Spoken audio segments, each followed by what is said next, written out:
Las Marías, las dos Marías o las dos en punto. Así se conocía a estas dos hermanas que se convirtieron en personajes populares de Santiago durante los años 50 y 60.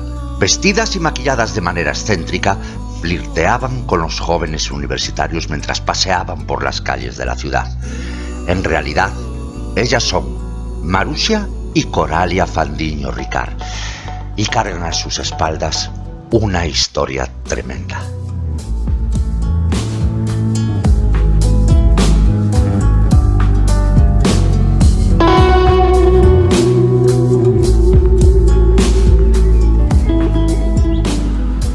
La familia Fandiño Ricard estaba formada por la costurera Consuelo Ricard y el zapatero Arturo Fandiño. Tuvieron 13 hijos, pero solo 11 de ellos sobrevivieron a la primera infancia.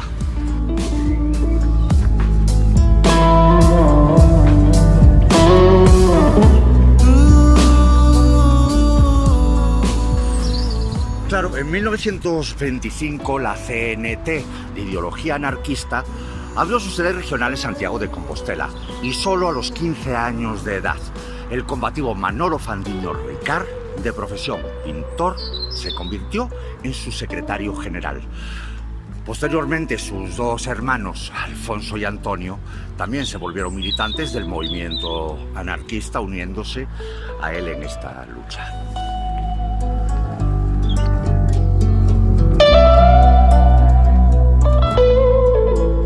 En Santiago se vivía un clima de animación y esperanza. Las hermanas Fandiño paseaban por las calles vestidas con ropas hechas en su casa, con telas de colores brillantes y alegres. Sin embargo, el sueño revolucionario fue ahogado en sangre el 18 de julio de 1936.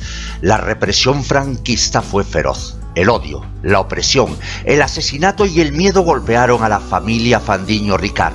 Los hermanos lograron escapar. Al principio tuvieron mejor suerte que otros que en esos días aparecieron asesinados en zanjas.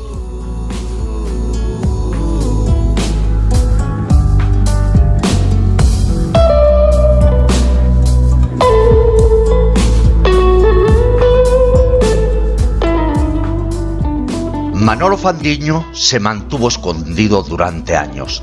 Antonio huyó al Monte Pedroso. Finalmente, fue descubierto, torturado y encarcelado durante 20 años por los franquistas. El tercer hermano, Alfonso, huyó pocos días después del golpe en un barco que salió del puerto de Muros. La pesadilla para las hermanas comenzó cuando los falangistas trataron de utilizar a la familia para averiguar su paradero. A horas intempestivas de la noche, llegaba la policía social a la casa de los Fandiño. Registraban y desbarataban las viviendas. Desnudaban en la vía pública a las hermanas para humillarlas y las subían al Monte Pedroso de Santiago. No está demostrado, pero hay gente que afirma que las llegaron a torturar e incluso a violar. Esos malos tratos continuados fueron la causa de la locura que ambas sufrieron. Finalmente, los hermanos huidos fueron arrestados y cesó la presión sobre las Fandiño. Tiempo después, Alfonso apareció de nuevo en La Coruña, militando en la clandestinidad, y finalmente fue encarcelado en el penal de Santoña y posiblemente murió en prisión. Las mujeres de la casa, la madre y las hermanas tuvieron que vivir durante décadas entre las amenazas, el aceite de ricino, el cabello rapado y los falangistas que llegaban a cualquier hora del día y de la noche a su casa para violar la privacidad y dignidad de las familias pobres y las mujeres en general. Vamos, con perdón de la palabra, que les jodieron la vida.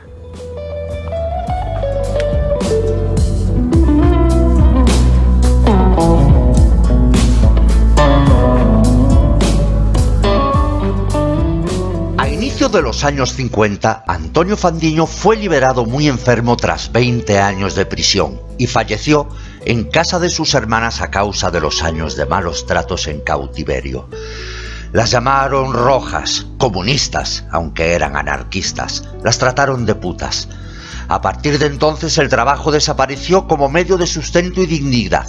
El hambre se hizo presente en su vida cotidiana. Vivían en la Rúa del Medio, en esos años 40, 50, 60 y 70, donde solo había oscuridad, miedo y silencio.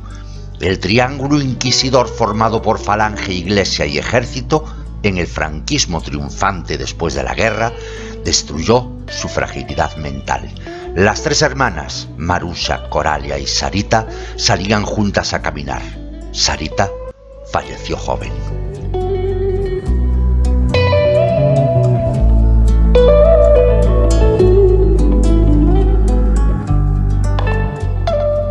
Las dos hermanas cayeron en la pobreza después de que los residentes de la ciudad dejaron de hacer pedidos al taller de costura por ser una familia anarquista, por miedo a significarse, que la policía los vinculase con ellas.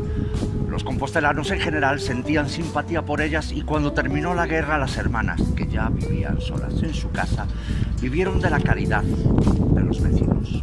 Los que querían ayudarlas no les daban limosna directamente, sino que compraban comida y se las alcanzaban con la excusa de que eran promociones de empresa y no caridad.